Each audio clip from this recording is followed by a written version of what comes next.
If you take me, he won't hurt her tonight, he bargained, and the cowboy's eyes finally met hers. The fist against the cabin door sounded like gunshots in the quiet evening. Lily Chin froze at the kitchen table, her needle suspended over the torn shirt she'd been mending. Marcus looked up from his book, fear flickering across his young face. "Open up. Sheriff's business." Deputy Kane's voice carried the authority of a man who'd never been told no. Behind the door, Lily could hear at least 3 other men, their boots shifting on the wooden porch. "What do you want?" Marcus called out. "Open the door, boy. Don't make this harder than it needs to be." Marcus unlatched the door slowly. Kane filled the doorframe, his badge catching the lamplight. Behind him stood 2 armed deputies and Jake Morrison, the cowboy who'd been watching their property for weeks. "Evening, Chin family. We're here for the girl." "What girl?" Marcus stepped protectively in front of Lily. "Don't play stupid. Lily Chun. She's coming with us. Over my dead body." Kane smiled without warmth. "That can be arranged." Lily stood, her chair scraping against the floor. "What do you want with me?" "Your father owed money to Sheriff Blackwood. Gambling debts. Unpaid loans. Now he's dead, and the debt passes to family. Papa never gambled. Got the papers right here." Kane pulled documents from his coat, signed and witnessed. "Your father owes the Blackwood estate $2,000. Marcus grabbed the papers, scanning them quickly. "These are fake. Court says they're real." "What court?" "Judge Morrison's been dead 6 months. Judge Morrison signed them before he died. All legal and proper." Lily stared at Jake Morrison, standing silent behind the deputies. He wouldn't meet her eyes, just stared at his boots like they held the secrets of the universe. "You've been watching us," she said to Jake. "Just doing my job." "What job?" "Spying on families who never hurt anyone." Jake's jaw tightened, but he didn't answer. Kane stepped closer. "Enough talk. Girl, you're coming with us." Sheriff Blackwood's been patient, but patience has limits. "She's not going anywhere," Marcus said. "Boy, you're 17 years old and weigh maybe 100 pounds soaking wet. You want to fight 3 armed men. I'm 20. And yes." Kane drew his gun. "Last chance. Step aside." Marcus didn't move. Lily saw his hands shaking, saw the terror in his eyes, but her little brother stood his ground. "If you take me, he won't hurt her tonight." The words hung in the air like smoke. Kane tilted his head, considering. "What's that now?" "Take me instead. I'll work off the debt. Leave my sister alone." "Marcus, no," Lily whispered. "It's the only way." Kane looked at Jake, who finally raised his eyes. For the first time since entering the cabin, Jake Morrison looked directly at Lily Chun.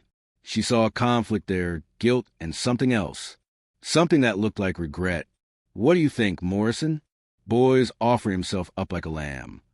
Jake's voice was quiet. "Sheriff wanted the girl. Sheriff wants his money. Boy can work the mines same as anyone." "The mines?" Lily's blood turned cold. "You're taking him to the mines?" "Where else? Got quotas to fill." Marcus stepped forward. "Do we have a deal?" Kane holstered his gun. "Deal, but your sister's debt don't disappear. Sheriff will collect eventually. But not tonight. Not tonight." Kane gestured to his men. "Chain him up." "That's not necessary," Jake said suddenly. "Excuse me?" "He's not running." "Are you, boy?" Marcus shook his head. "I gave my word." "See? No need for chains." Kane shrugged. "Your call, Morrison. But if he runs, it's your hide." They walked Marcus toward the door. Lily grabbed his arm. "I'll find a way to get you out." "Don't. Just stay safe." "Marcus." "Promise me. Stay safe." Kane pulled them apart. "Enough. Let's go." They led Marcus into the night. Lily watched from the doorway as her brother disappeared into the darkness, sacrificing himself for her safety. Jake Morrison lingered at the edge of the porch. His hand went to his shirt where his deputy badge was pinned. For a long moment, he stared at Lily, his face unreadable. Then he unpinned the badge and let it fall to the dirt. "I'm sorry," he said quietly. Jake walked away from Kane's men, away from the badge gleaming in the moonlight, away from a job that had turned him into something he didn't recognize. Lily knelt and picked up the badge, its metal still warm from his body. In the distance, horses carried her brother toward a fate worse than death. But Jake Morrison had made a choice. And sometimes that was where hope began. Lily grabbed her father's rifle from above the fireplace and slipped into the night. The moon was dark, but she'd grown up in these woods. Every rock and root was familiar beneath her feet. Kane's men weren't trying to hide their trail. Boot prints led north toward the abandoned mining country, where her father used to warn her never to go alone. The sound of running water guided her to Willow Creek. A figure sat on the bank, head in his hands. Jake Morrison's horse grazed nearby, its reins dragging in the mud. "You following me or them?" Jake asked without looking up. "Them. You just happened to be in the way." "Story of my life." Lily kept the rifle pointed at his chest. "Why did you drop the badge?" "Because I'm tired of lying." "Lying about what?" Jake finally looked at her. His face was haggard, older than his years. "About who I really am. About why I'm here." "And who are you really?" "Federal investigator. Been tracking Blackwood's operation for 2 years." "You're lying." "I wish I was." Jake pulled a leather folder from his coat, tossed it to her feet. Inside were documents, photographs, official papers with government seals. "Agent Morrison, assigned to investigate reports of forced labor and land theft in this territory." Lily stared at the papers. "You've been spying on us, the government?" "I've been gathering evidence. Your family just happened to be Blackwood's next target." "Target for what?" "Come with me. I'll show you." They followed Kane's trail deeper into the mountains. The path led to an old mining camp, abandoned since the silver played out 10 years ago. But the buildings weren't empty. Lamplight flickered in windows, and smoke rose from chimneys. "What is this place?" "Blackwood's private labor camp. He calls it debt collection." Through the trees, Lily could see men working in chains, hauling rocks, digging foundations, building something in the darkness. Those are his debtors? Men whose families owed money they never borrowed. Jake led her to a ridge overlooking the camp. Below, she could see Marcus chained to a dozen other men, all working to expand the camp's buildings. My God, how long has this been going on? 20 years, maybe longer. And nobody knows? People know. They just don't live long enough to tell anyone. Lily studied the faces of the chained men. She recognized half of them. Jim Patterson, who'd lost his farm to foreclosure. Tom Hartley, whose wife died and left him with impossible debts. Men who'd simply vanished from town over the years. The debts are fake. All of them. Blackwood owns the bank, the courthouse, half the businesses in town. He manufactures legal claims whenever he wants someone's land. What does he do with the land? Sells it to railroad companies for 10 times what he paid. The labor camp keeps his costs down. Lily's hands tightened on her rifle. My father, the accident at the quarry, wasn't an accident. You know that for certain? Your father came to me 3 weeks before he died. Said he'd figured out Blackwood's scheme. Wanted to help with my investigation. And you let him get killed? I told him to stay quiet until I had enough evidence. But Henrichen wasn't the type to stay quiet when people were suffering. Below them, horses approached the camp. Sheriff Blackwood himself rode into the lamplight, flanked by armed guards. Even from a distance, his presence changed everything. The workers moved faster. The guards stood straighter. What's he doing here? Inspection.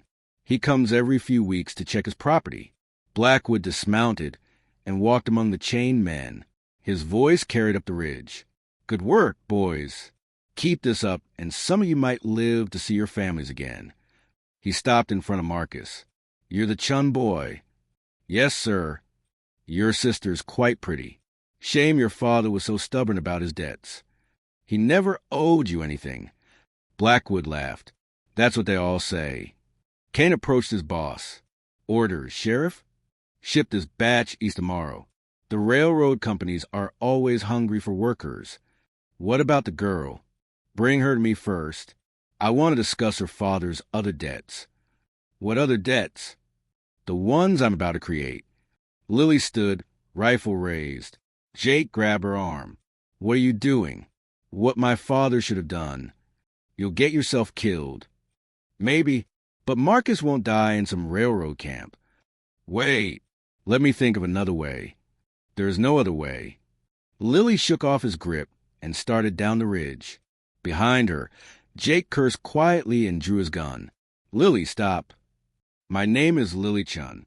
My father was Henry Chun, and I'm not hiding in the woods while you people destroy my family.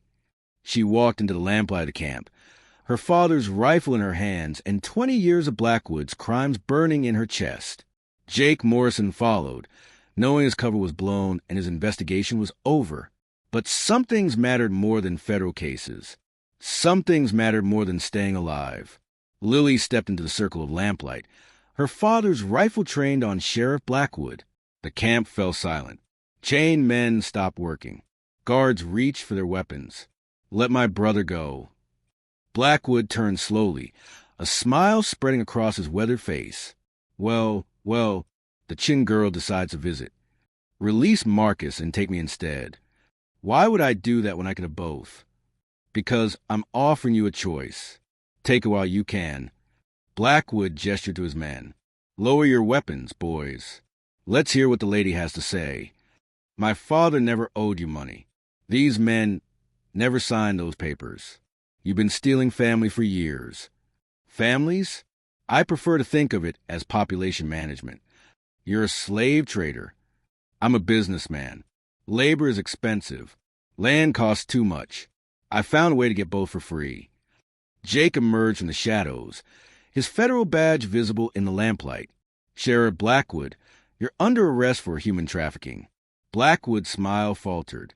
Federal agent? Well, this is unexpected. Agent Morrison, I've been documenting your operation for 2 years. Morrison, any relation to Judge Morrison? His nephew, the uncle you murdered when he started asking questions about forged documents. Prove it. Jake pulled out a thick folder. 20 years of evidence. Victims' testimonies. Financial records. Photographs of this camp. Interesting, but you're outnumbered 8-1. Actually, I'm not. Jake raised his voice, addressing the chained men. Your family sent me letters. Your wives, your children. They never stopped looking for you. The workers stopped pretending to be broken. Jim Patterson straightened his shoulders. Tom Hartley tested his chains. Your father organized them, Jake told Lily, before Blackwood killed him. Henry Chun was building a network of families, planning a rescue. Marcus looked up from his chains. Papa was organizing a rebellion. He died trying to free all of you. Blackwood drew his gun. Enough talk. Kill them both. But his men hesitated. Some were locals, men who'd grown up with the missing families. Others were just hired guns who hadn't signed up for federal charges. I said kill them. Tom Hartley broke his chains first. 20 years of forced labor had made him strong. His fist connected with Guard's jaw, dropping the man instantly. For Henry Chun, Hartley shouted. The camp exploded. Chained men fought with tools and rocks. Guards fired wildly in the confusion. Jake tackled Kane, wrestling for his gun. Lily dug behind a wagon as bullets flew. Marcus had freed himself and was helping other men break their chains. The mine shaft! Marcus called out. Blackwood's running for mine. Lily saw the sheriff retreating toward the old mining tunnels. She followed, reloading her rifle as she ran. The mine entrance was black as death. Lily could hear Blackwood stumbling in the darkness ahead. You can't run forever, she called. Watch me. A gunshot echoed through the tunnel. The bullet ricocheted off stone, sparks lighting the darkness. Lily fired back. The muzzle flashed, revealing Blackwood deeper in the mine. Your father thought he was so smart, thought he could outsmart me. He did outsmart you. He gave Jake everything he needed. And where did it get him? Dead in the quarry, just like you'll be dead in this mine. Another shot, this one closer. Lily pressed against the tunnel wall, feeling her way forward. 20 years. Blackwood's voice echoed crazily. 20 years of building something. And you think you could destroy it in one night? I know I can. You're just a girl. I'm Henry Chen's daughter. Lily rounded a corner and saw Blackwood silhouetted against a shaft opening. He raised his gun toward her, but the rotten timbers beneath his feet gave way. Sheriff Blackwood fell into the very mine shaft where he'd forced dozens of men to work. His scream echoed for a long time before it stopped. Outside, federal marshals were surrounding the camp. Jake had used his hidden telegraph to call for backup days ago. Marshal Davidson. Jake called out, "Suspects are secured." The marshal looked around at the chained men, the weapons, the evidence scattered everywhere. "Good work, Morrison, though it looks like you had help." Jake found Lily at the mine entrance. "You okay?" "I'm alive." That's more than Blackwood can say. "What happens now?" "Now we rebuild." 3 months later, Lily stood in the garden of her family's reclaimed land. The federal government had returned all stolen property to rightful owners. The labor camp was gone, replaced by a sanctuary for trafficking survivors.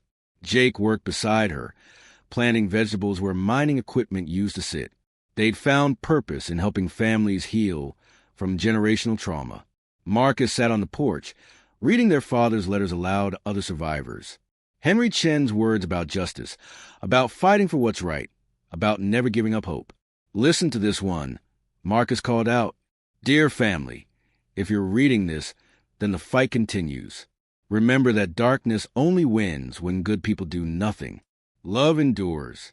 Truth endures. Justice endures." Lily looked at Jake. Dirt under his fingernails from honest work.